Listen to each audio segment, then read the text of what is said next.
namanya masalah di dalam rumah tangga, obrolin. Jangan didiamin. Kenapa? Itu akan menjadi bom waktu. Setan gosok tuh hati kita. Setan masuk ke dalam pikiran nih. Kuping kita dibisikin terus. Oh, jangan dikasih maaf. Jangan, gak usah perlu minta maaf. Oh, jangan dimaafin. Itu pasti setan akan ikut campur.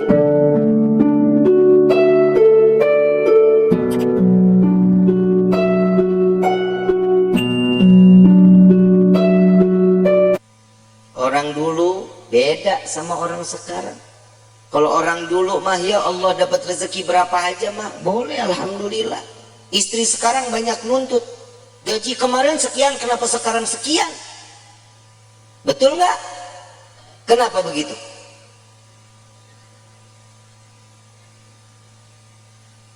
Urusan rezeki siapa yang kasih? Kenapa mintanya sama suami? Mintanya sama Allah, tapi doanya di samping suami. Ya Allah, berikan rezeki kami yang banyak lewat suami saya. Samping telinga ngomong kalau lagi tidur juga. Ya Allah, lipstik beak.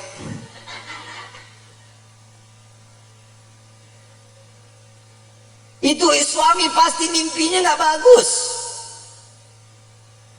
Rumah tangga itu dijalanin, bukan dipikirin. Betul nggak? Jalanin rumah tangga. Ya ada kerikil-kerikil rumah tangga, ya wajar. Kita jalan aja kadang suka ada yang bolong jalanan. Betul?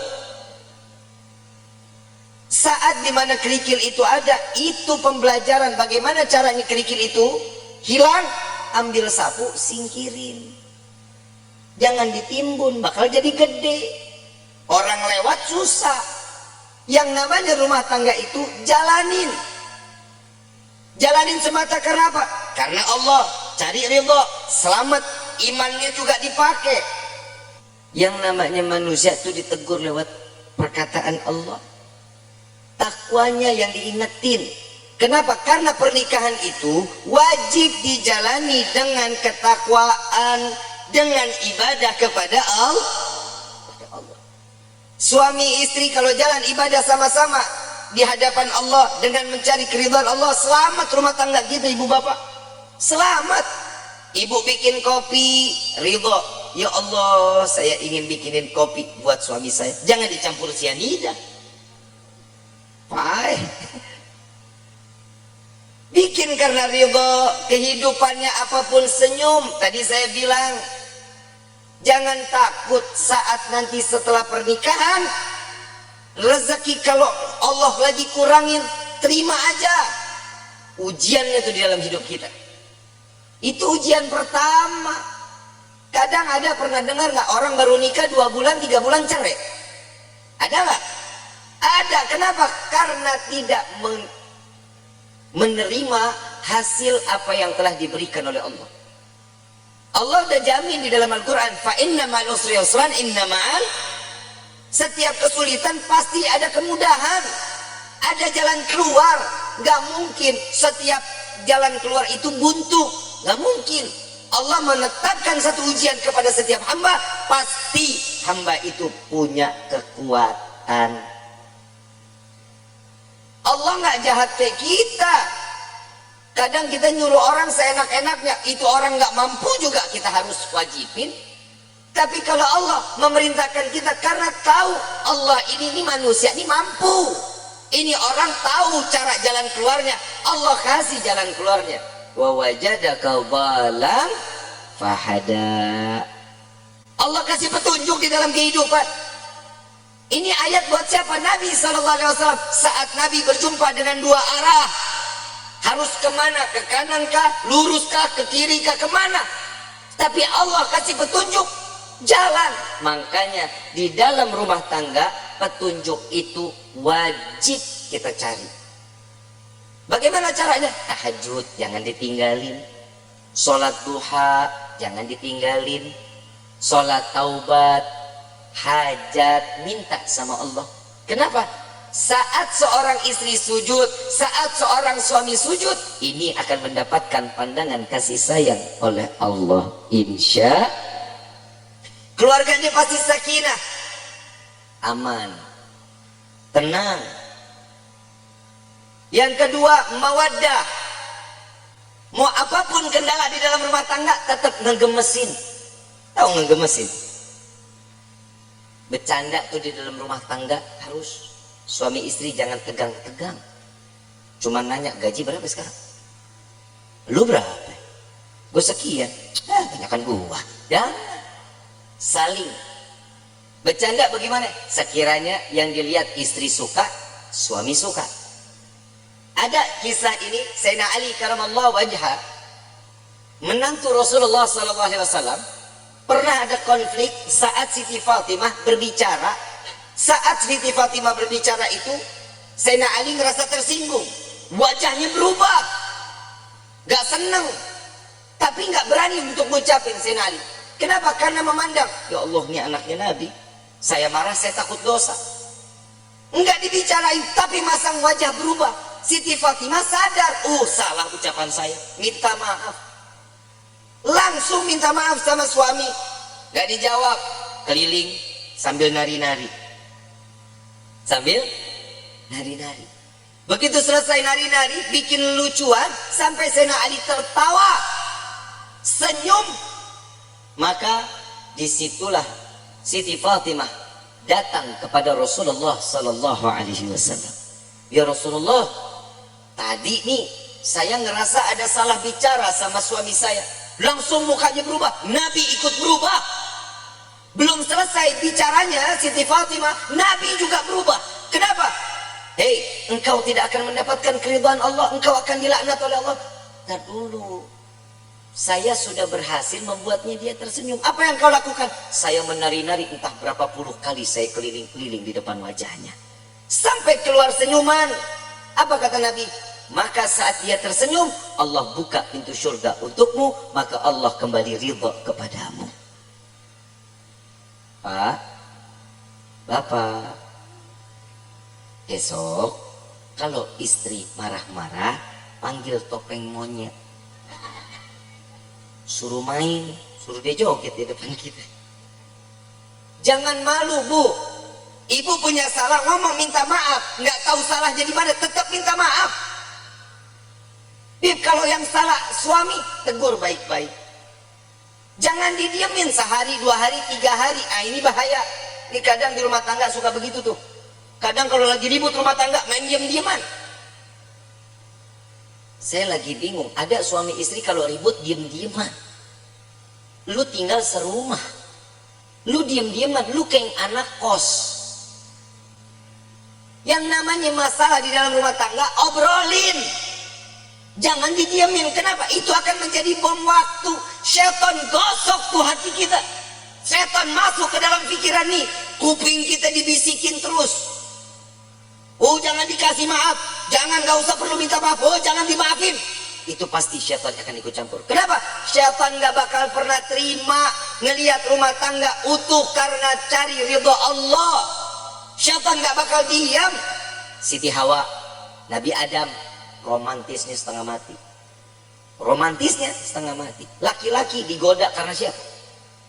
Nabi Adam. Kita sampai hidup di dunia, Nabi Adam dirayu sama seorang istri yang bernama Siti Hawa. Coba ambil buahnya, tapi Allah bilang gak apa-apa, kan gak dimakan, dipegang aja. Dapat rayuan, Allah murka. Allah udah bilang jangan makan, jangan, gak deketin aja, jangan. Dipetik baru sampai di gigi, Allah murka, diturunin ke dunia. Coba kalau Nabi Adam gak makan, nggak ngedeketin, kita hidup di sorga semuanya ini. Tapi kadang manusia suka nuntut macam-macam sama Allah. Kalau lu mau nuntut, nuntutnya Nabi Adam.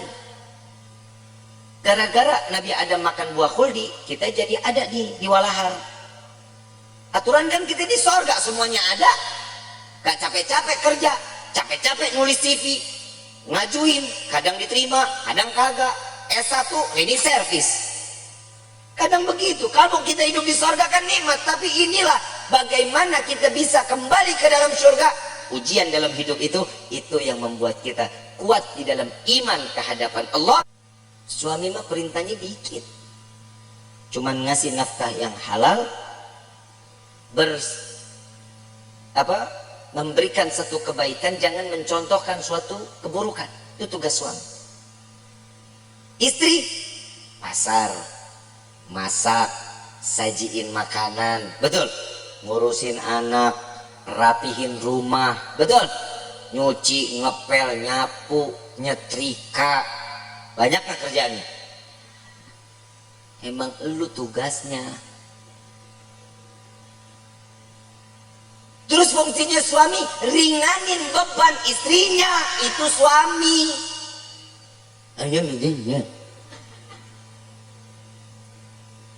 Yang namanya suami kalau lagi istri nyuci, suami yang ngejemur.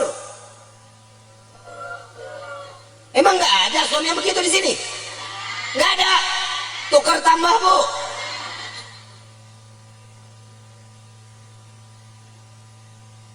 Suami yang angkatin jemuran, istri yang nyetrika.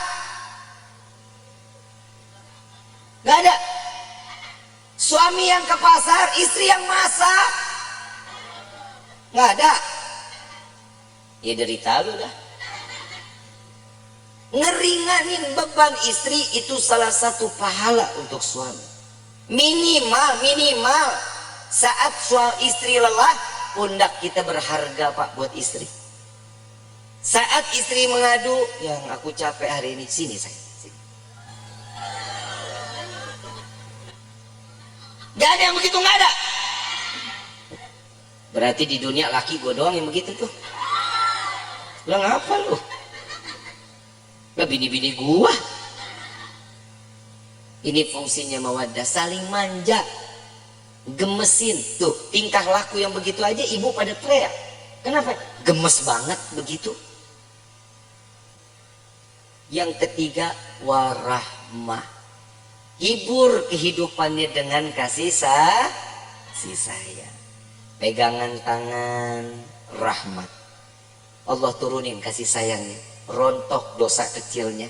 Pandangan-pandangan mata, cintanya makin tumbuh. Tapi Pak, jujur, kita jadi suami banyak mendoain istri. Istri belum tentu doain kita, Pak. Lah emang benar. Pak, boleh dipercaya mau enggak, Bapak entar tidur pandangan-pandangan mata. Yang namanya suami ngelihat istri, pasti di dalam hatinya, ya Allah, istri saya capek dari pagi sampai gini hari, belum ngurusin saya, belum apa-apa, ya Allah, kesian. Jadiin semuanya capeknya, lelahnya jadi nilai ibadah di hadapanmu, ya Allah.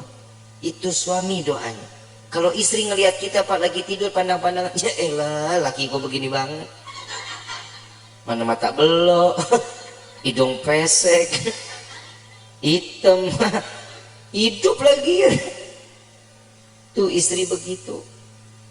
Tapi ingat Pak, semua apa yang dilakukan oleh seorang istri contoh dari suaminya. Bapak mau lihat istri wangi, Bapak juga tampil wangi dong. Ya, jangan tiap hari pakainya 1000 bunga, 1000 bunga, 1000 bunga. Istri juga enak pakai yang kerenan gitu. Hahaha. Betul kan, Bu? Tapi memang istri itu dituntut wajib wangi di depan suami. Lu mah kagak. Mana apek, bore mason, cap kampak, GPU, kan? Bu, jangan dulu dah, Mayang aja. Mayang, ini kan malam pertama nih, Yusuf, iya. Yeah. Ini dalam hatinya Habib udahan ke. Mayang, tampilnya sebagaimana pengantin baru terus sampai mati menjadi pengantin baru. Ya, minimal kalau tidur nggak males pakai bedak, pakai lipstik. Ya, Sub ngomong, yang aku paling suka deh ngelihat kamu kayak gini. Puji. Seorang istri itu paling seneng Sub kalau dipuji. Yang hidung kamu tuh kayak baskom.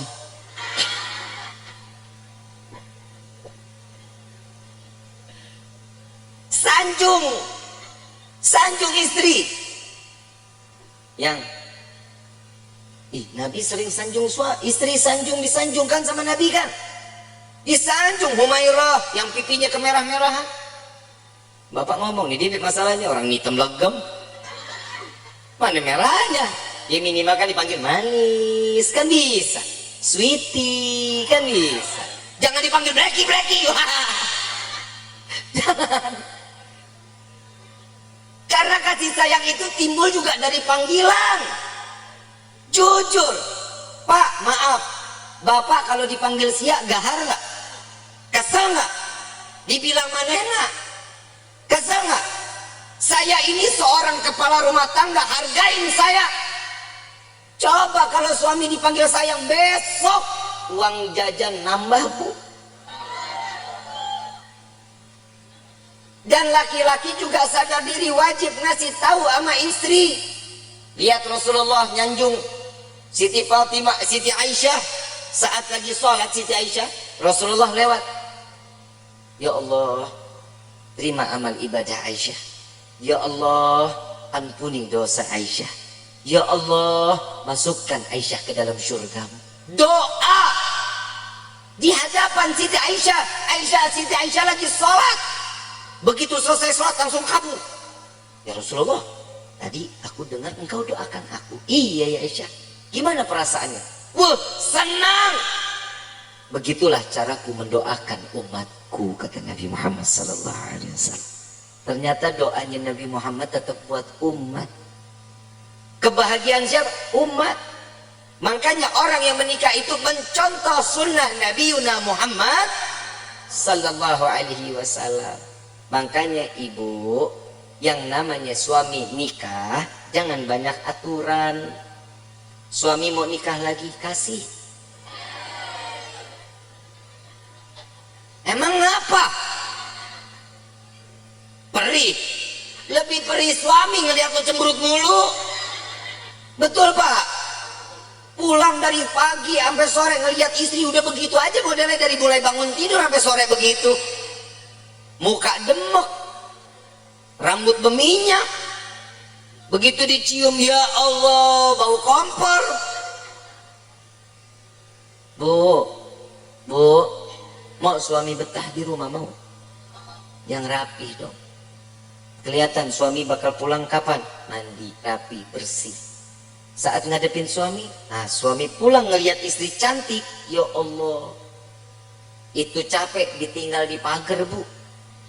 Gak diajak masuk capeknya. Come on. Gak ada cap. Kalau ini sudah di rahmatnya ini, rahmahnya ini kita jalanin, inilah yang namanya baiti jannati, rumahku surgaku. Tapi kalau ini nggak ada, iman nggak ada, siap. Rumah jadi neraka. Ibu bapak romantis suami istri, anak ngelihat senang, anak pasti akan contoh kelak nantinya dia bersama suami atau istrinya akan sama sebagaimana rasa kasih sayang yang dicurahkan oleh pasangan ibu dan bapaknya. Kalau anak tiap hari ngelihat orang tua ribut, besok anak begitu juga.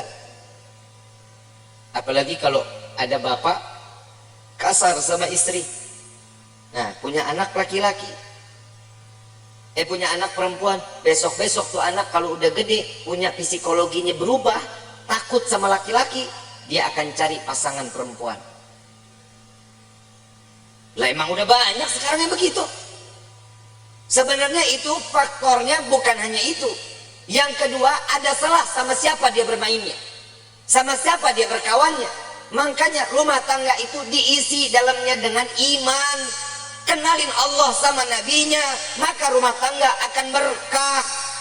Ini ibu kagak sholat, bapak enggak sholat, anak dituntut untuk hafal Quran, kan PA. Nah ibadah ya, jangan bikin ibu bapak masuk ke dalam neraka, dan lu yang mau dinerakain. Kadang orang tua juga suka egois. Dia ngarepin ini anak bisa nyelamatin dia, sekarang hidupnya dia semau maunya.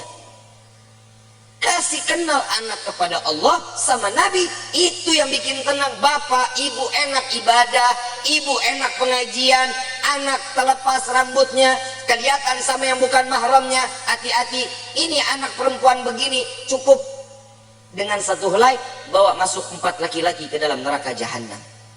Bapaknya, pamannya, baik itu dari ibu atau dari bapak, suaminya, anak laki-lakinya.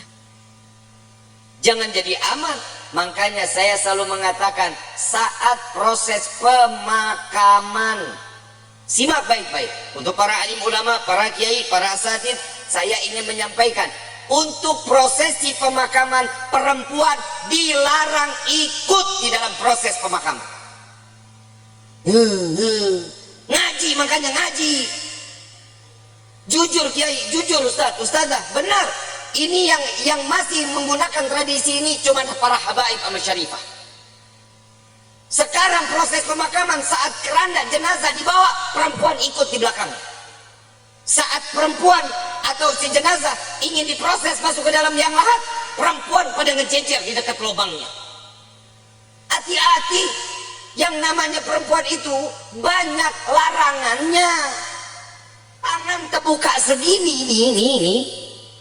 Ini aurat.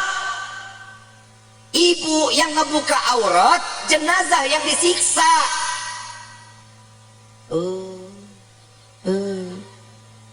Ini tolong Pak diumumin.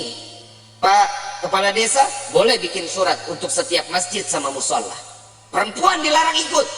Bib, ini ibu saya, bodoh amat. Habib, ini bapak saya, kumaha aing bae. Nggak boleh. Jangan. Kenapa? Ini akan menjadi satu siksaan.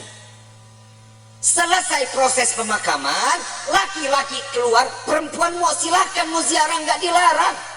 Tapi saat prosesnya jangan. Kenapa? Bikin repot. Belum nangis kayak orang gila. Bapak, ibu. Kalau suami yang meninggal nggak begitu nangisnya. Jangan tinggalin saya, buaya. Apalagi warisan banyak, senyum. Yang tenang ya yang, mudah-mudahan diterima amal ibadahnya ya yang. Tuh kalau duitnya banyak. Ada laki-laki lihat, ini siapa nih yang nangis-nangis ngegerung-gerung? Oh, ini istrinya. Oh, jandanya boleh juga nih. Ajang jodoh di depan pemakaman. Hati-hati ya. Kiai, Ustadz, tolong ini diumumkan di setiap majlis-majlis ta'lim. Ya Bu ya. Ya Bu. Ibu sayang nggak sama jenazah? Mau dia saudara, mau dia adik, mau dia siapa, biarin. Yang urus biar orang yang mahramnya, laki-laki. Emang ibu ikut gali kubur? Ibu ikut nguruk? Ibu ikut ngapain? Nontonin aja Habib. Emang perempuan tuh banyak keponya. Entar tuh dia di atas makam nanya, itu diapain? Tuh jenazah bisa jawab, kamu nanya.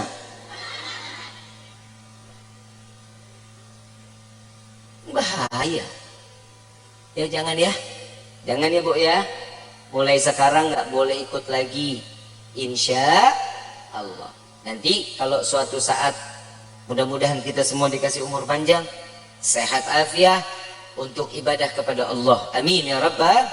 Allahumma, entah keluarga kita yang meninggal, biarin aja, biarin sampai selesai. Mau ikut ke pemakaman boleh, tapi nunggu selesai proses, laki-laki keluar, perempuan baru masuk.